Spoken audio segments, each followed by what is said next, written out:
Good morning बच्चों। आज अपन पढ़ते हैं आपके सेकेंड पेपर के सेकेंड यूनिट का last topic RH blood group system. तो आरएच ब्लड ग्रुप सिस्टम, जब आरएच का जो एंटीजन है जो उत्तरदायी होता है नेगेटिव और पॉजिटिव ब्लड ग्रुप के लिए, उसकी खोज के पश्चात ये पता लग पाया कि ए बी ओ और ए बी ब्लड ग्रुप के अंदर खाली ए और खाली बी नहीं है। ए पॉजिटिव भी हो सकता है, नेगेटिव भी हो सकता है, बी पॉजिटिव भी हो सकता है, बी नेगेटिव भी हो सकता है, ए पॉजिटिव भी हो, ए बी पॉजिटिव भी हो सकता है, ए बी नेगेटिव भी हो सकता है। तो ये जैसे अब ये आर एच नेगेटिव है, यानी कि आर एच फैक्टर जो एंटीजन है उत्तरदायी है आर एच पॉजिटिव के लिए, एंटीजन डी, तो वो इसके आरबीसी के सरफेस पर है तो वो आर एच पॉजिटिव होगा, यदि नहीं है तो वो आर एच क्या होगा, नेगेटिव होगा। RH blood group system for classifying blood group according to the presence or an absence of RH antigen। RH antigen की उपस्थिति और अनुपस्थिति के आधार पर blood group decide, often called the RH factor, जिसको सामान्यतः RH फैक्टर भी और कहा जाता है, on the cell surface membrane of the red blood cells. Erythrocytes की कोशिकाओं, जो लाल रक्त कणिकाएं हैं, उनके सतह पर ये एंटीजन पाए जाते हैं, जैसे एंटीजन ए और बी पाए जाते हैं उसी तरह। The designation of RH derived from the blood of rhesus, जो रेशियस मंकी है उसके ब्लड से ये ट्रांसफ्यूज होके ह्यूमन के अंदर आया है, तो उससे ये RH यहाँ से लिया गया है, रेशियस मंकी से। In the basic test of determining the presence of RH antigen in human blood, the RH blood group system was discovered by 1940 by Carl Lancaster and Venner। तो लैंडस्टर ने ही ब्लड ग्रुप ए, B और ओ blood group, तीन जो blood group है जो सबसे पहले 1900 के अंदर डिस्कवर किए गए थे एंटीजन की उपस्थिति और अनुपस्थिति के आधार पर, blood group A, blood group B और ब्लड ग्रुप ओ, ये तीन ब्लड ग्रुप पहले आए थे, जिसको लैंडस्टर ने 1900 के अंदर खोजा था और 1901 के अंदर इनको इस कार्य के लिए, वैज्ञानिक कार्य के लिए नोबेल प्राइज मिला था। 1902 के अंदर जो ब्लड ग्रुप, एक और ब्लड ग्रुप आया था, जो ऐसा ब्लड ग्रुप जिसके अंदर दोनों एंटीजन पाए जाते हैं, जो कि ब्लड ग्रुप ए बी है, जिसको स्टर्ली और डिकास्टो एंड स्टर्ली ने खोजा था। तो वो आप ये आगे वाली स्लाइड में अपन देखें। Since that time a number of distinct RH antigen have been identified. तो 1940 के अंदर, मतलब 1900 के अंदर ये सिर्फ ए बी, वहां पर पॉजिटिव और नेगेटिव पता नहीं था, वहां सिर्फ के बी, इसका ब्लड ग्रुप ए है, इसका बी है, इसका ओ है, ठीक है ना। जब ए बी ब्लड ग्रुप की खोज होगी उसके बाद ये पता चला कि चौथा ब्लड ग्रुप भी है, तो ए भी हो सकता है, बी भी हो सकता है, ओ भी हो सकता है, ए बी पॉजिटिव। 1939 तक माने। तो 1940 के बाद पता चला कि there is a RH factor which is responsible for the negative and positiveness of the blood group. तो ये लैंडस्टर और वेनर के द्वारा ये पता लगा। Since that time a number of distinct RH antigens have been identified. बहुत सारे अलग अलग RH antigen, but the first and most common one is called RH D antigen. तो आरएच का जो डी एंटीजन है वो मोस्ट कॉमन था सामान्यतः, causes the most severe immune reaction and is the primary determined as a RH trait। तो वो जो सीवर रिएक्शन, इम्यून रिएक्शन के लिए उत्तरदायी होता है, जिसको प्राइमरी डिटरमाइन किया गया है RH ट्रेट के लिए, RH लक्षण के लिए। The RH antigen poses a danger for the RH negative. तो RH एंटीजन जो पॉजिटिव है वो खतरनाक हो जाता है RH नेगेटिव के पर्सन के लिए, who lacks the antigen RH। If RH positive blood group is given in a transfusion, यदि ब्लड पॉजिटिव वाला ब्लड ग्रुप यदि नेगेटिव वाले को दिया जाता है, the adverse effect may not be occurs the first time। तो पहली बार जब उसको RH incompleted blood is given तो नहीं होता है, but the immune system respond to the foreign RH antigen by producing antigen RH antibody। If the RH positive blood is given again after the antibody form, यदि पहली बार इसको दिया गया तो कुछ नहीं है, दूसरी बार दिया जाएगा तो पहली बार क्या हुआ, एंटीजन यहाँ बन गए इसके विपरीत। इफ द अगेन इस दोबारा दिया जाता है तो इट विल एंटीजन्स जो डेवलप्ड हुए इसके अगेन वो इसको अटैक करते हैं, the causing them the clump together agglutinate the resulting haemolysis, जिसकी वजह से ब्लड के अंदर हीमोलाइसिस हो जाएगा, ठीक है ना। जो ब्लड के कंपोनेंट्स है वो उससे ब्लड से बाहर आ जाएंगे, यहाँ पर लॉस ऑफ हीमोग्लोबिन का है आरबीसी से। तो इस प्रकार का जो प्रक्रिया होती है उसको हीमोलाइसिस कहते हैं। Destruction of the red blood sales, red blood कोशिकाओं का बिखर जाना, टूट जाना, उसके कंपोनेंट्स का अलग अलग हो जाना क्या कहलाता है, हेमोलाइसिस कहलाता है। तो call the serious illness and sometime death. तो इस वजह से कभी सीरियस इलनेस भी हो सकती है, बीमारी सी भी हो सकती है और डेथ भी हो सकती है। तो ये RH एंटीजन से ये पता चला, यानी कि पॉजिटिव जैसा ए पॉजिटिव ब्लड ग्रुप है किसी ए नेगेटिव को दे दिया तो इस प्रकार की प्रॉब्लम आ सकती है यदि वो रिसीवर यूनिवर्सल रिसीवर नहीं है तो। ये similar hazard exist during the pregnancy. तो इस प्रकार की प्रॉब्लम, ठीक है ना, इस प्रकार की hazards exist during the pregnancy of RH positive observing. ये कब हो सकती है, जब बच्चा RH नेगेटिव ऑब्सर्विंग पैदा होता है, संतति RH नेगेटिव होती है और आज इनकम्पेबिलिटी पेरेंट्स में देखी जाती है, incompatibility when the mother is RH negative. तो उस समय क्या होता है, माता होती है वो RH नेगेटिव होती है, फादर होता है वो क्या होता है, RH पॉजिटिव होता है। The first child of such parent is usually in no danger unless the mother has acquired antigen RH antibody by virtue of incomplete blood transfusion। तो पहला जो बच्चा है उसको किसी प्रकार की प्रॉब्लम नहीं होगी, there is no danger for first child during labor however a small amount। और जब लेबर होता है तो फीटस का ब्लड में भी enter the mother's blood stream. तो उस समय क्या होता है, जो भ्रूण है उसका जो रक्त है वो माता के रक्त के साथ एंटर कर जाता है उसके अंदर। The mother will then produce. तो उस समय क्या होता है, माता की जो एंटीबॉडी है RH, क्योंकि वो नेगेटिव था और बच्चा है जो क्या है पॉजिटिव है, तो वो उसके अगेंस्ट एंटीबॉडी स्रावित करना चालू। It will attack any RH incomplete foetus in subsequent pregnancy. आगे फर्दर यदि प्रेगनेंसी होती है तो वो जो एंटीबॉडी बन गई है उस RH पॉजिटिव के प्रति वो उसके ऊपर अटैक कर देती है। This process is called erythroblastosis fetalis. Erythroblastosis fetalis मतलब RBC का ब्लास्ट हो जाना, ब्रेक डाउन हो जाना, हेमोलाइसिस होना, फेटालिसिस मतलब भ्रूण का, ठीक है ना। तो सेकंड जो एम्ब्रियो डेवलप होगा जिसको हेमोलाइटिक डिसीज भी कहते हैं, ठीक है ना, या एर्थ्रोब्लास्टोसिस फेटालिसिस कहते हैं, of the new born baby, नया जो बच्चा सेकंड जमा होगा, which can be fatal to the foetus or infant of shortly after birth. तो इसके लिए अभी मेडिकली ट्रीटमेंट भी आ गया, रोडजन का इंजेक्शन दिया जाता है जिससे कि वो एंटीबॉडी को कवर कर लेते हैं और वो एंटीबॉडी क्या करती है पर्टिकुलरली उस सेकंड चाइल्ड को अटैक भी नहीं करती है। तो मेडिकली इसको क्योर करने के लिए ट्रीटमेंट बाद में आ गया है, लेकिन नॉर्मली अपन देखें तो जो फर्स्ट चाइल्ड है यदि मदर नेगेटिव है और फादर पॉजिटिव और चाइल्ड उसके अंदर बर्थ हो रहा है वो पॉजिटिव ब्लड ग्रुप का है, तो पहला बच्चा तो आसानी से जन्म ले लेगा, लेकिन दूसरा बच्चा यदि प्रेग्नेंट हो जाती है तो वो लेडी वो मदर उस बच्चे के ब्लड के अगेंस्ट एंटीबॉडी का निर्माण कर लेती है जो उस बच्चे के लिए खतरनाक हो जाता है। तो इस प्रकार के डिजीज को क्या कहा जाता है, एर्थ्रोब्लास्टिक फेटालिसिस कहा जाता है। लेकिन अब इसको कवर कर लिया गया है, रोडजन के इंजेक्शन दिए जाते हैं, वो क्या करते हैं, जो माता की जो एंटीबॉडी सीक्रेट हुई है उस बच्चे के ब्लड के अगेंस्ट, तो वो उसको रोडजन इंजेक्शन के अंदर जो केमिकल्स पाए जाते हैं वो क्या करते हैं, उस एंटीबॉडी को, जो एंटीजेंस पाए जाते हैं उस पर्टिकुलर एंटीबॉडी को कवर कर लेते हैं, जिससे वो एंटीबॉडी बच्चे के ब्लड पर अटैक नहीं करती है और वो बच्चे का जो हेमोलाइटिक ब्लड का हेमोलाइसिस नहीं होता है। Treatment of erythroblast fetal usually entails one or more exchange transfusion. The disease can be avoided by the vaccinating of by the mother with the RH immunoglobulins। तो उसको RH immunoglobulins वैक्सीन दिया after the delivery of our first born.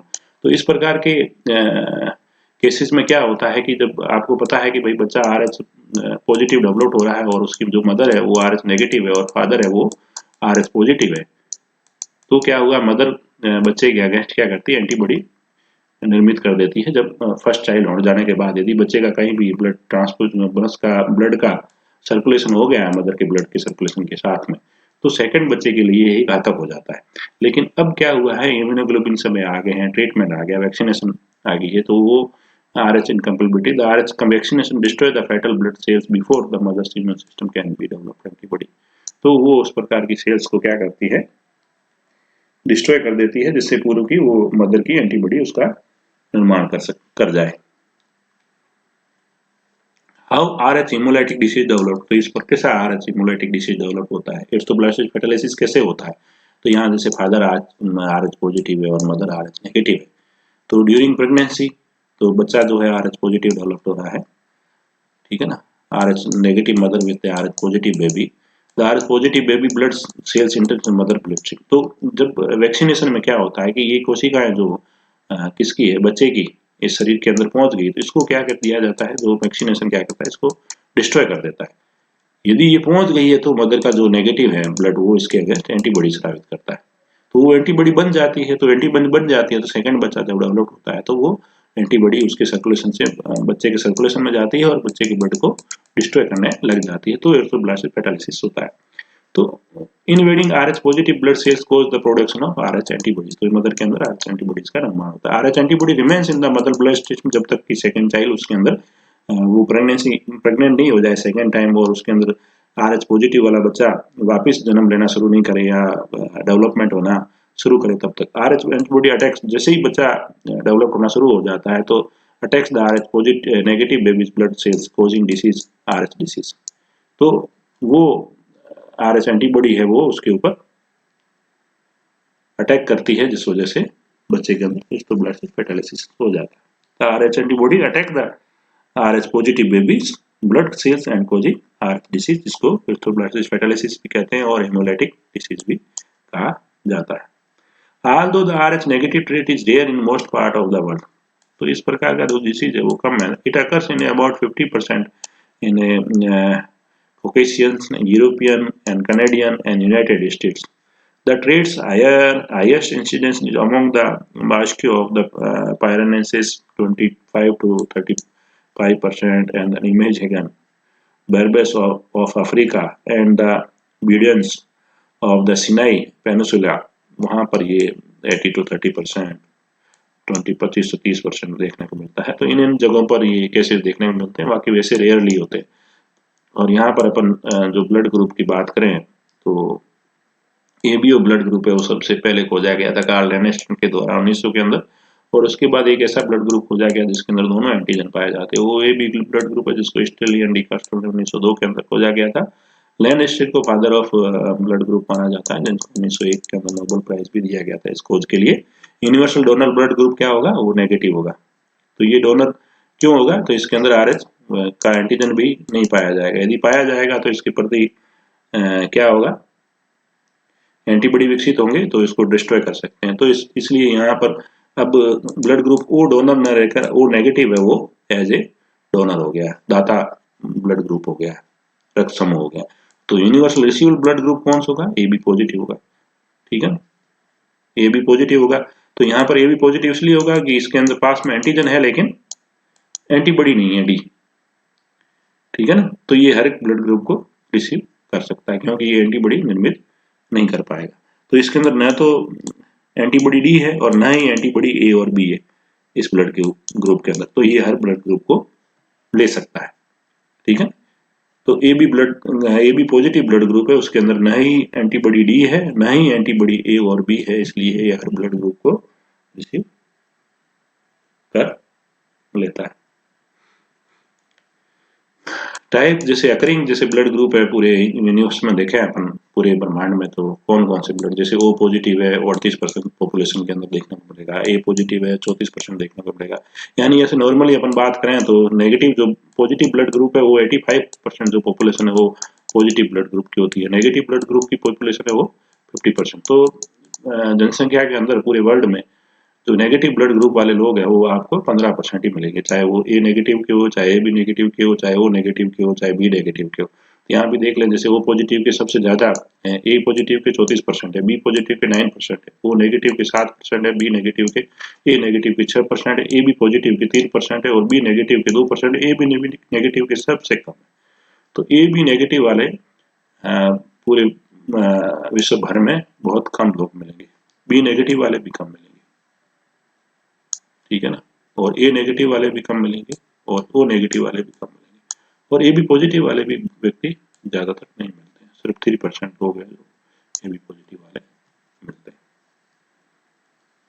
तो यहाँ पर आप उसके अनुसार जहाँ ब्लड ग्रुप में देखा था, तो यहाँ RH एंटीजन को लेकर भी आप इसके कॉम्बिनेशन देखें RH के आधार पर।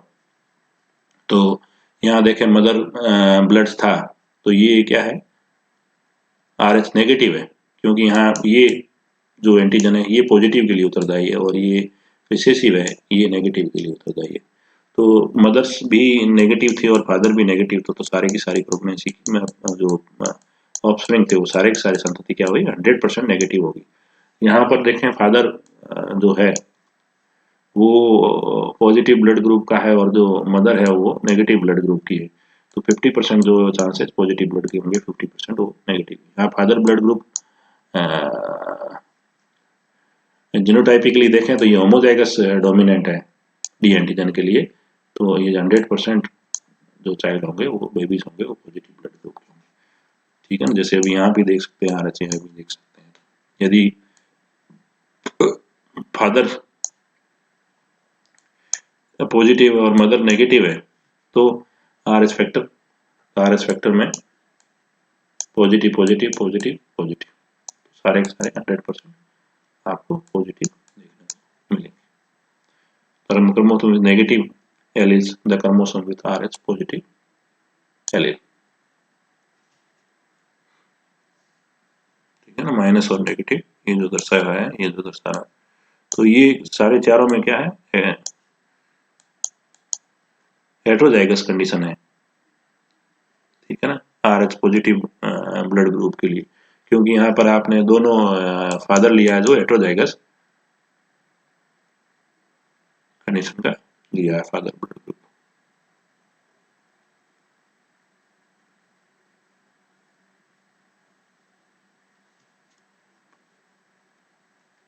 डिफरेंट लुक यहाँ देखें मॉम और डैड का, जैसे अभी इस तरह भी देख सकते हैं आप, जैसे ये RH पॉजिटिव है ये पॉजिटिव है तो ये भी पॉजिटिव होगा। ठीक है, इसको आप छोड़ दें, इसको नेगलेक्ट करें, इसको इस चीज़ को, इसको आप समझें, इस स्लाइड को आप समझें।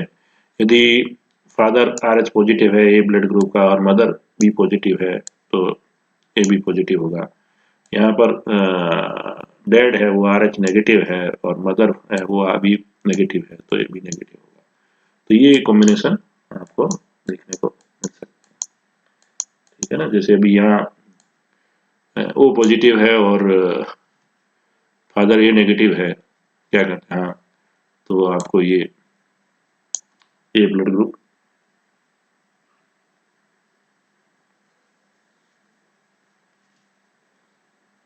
पॉजिटिव देखने को मिलेगा। तो ये कॉम्बिनेशन आपको देखने को मिल सकते हैं। ABO phenotype 4 AB 4 A 4 4 ratio 1:1:1।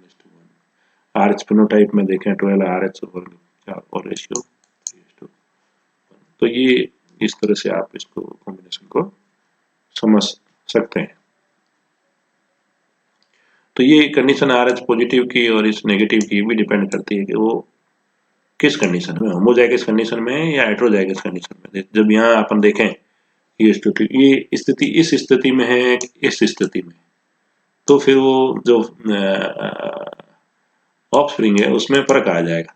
ठीक है ना, तो ये खाली ऐसे इससे नहीं है। अब ये यहाँ किस कंडीशन में है, ठीक है ना, ये इस कंडीशन में है डी, ठीक है ना, या सिंगल इस कंडीशन में है या फिर इस कंडीशन में, तो उसके ऊपर भी वो निर्भर करता है।